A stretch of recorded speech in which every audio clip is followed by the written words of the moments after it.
ще предложим на фермерите две МПК-та от серията на Яра Пошгрун, Норвегия, а именно Яра Мила Стар, което е МПК с предимство на азота, и Яра Мила Комплекс, което е с предимство в макроелемента калий.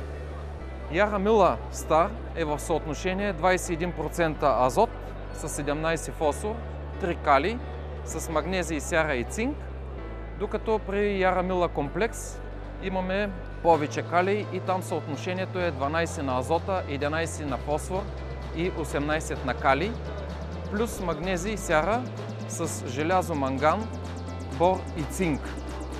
Какво е различното? Какво прави торовете Яра Мила ефективни? Това са МПК торове, които се произвеждат от течна капка и се гранулират в завода на Яра Норвегия.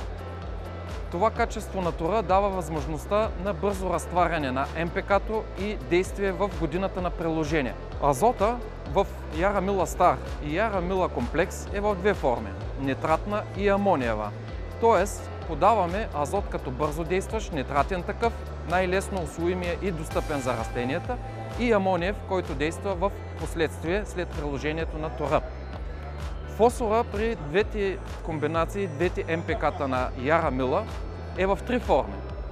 Имаме ортофосфати, които представляват 40% от всичкия фосфор, 30% полифосфати и 30% пиекстен. Така формулиран фосфора дава възможността да имаме фосфорна храна през цялата вегетация на растенията.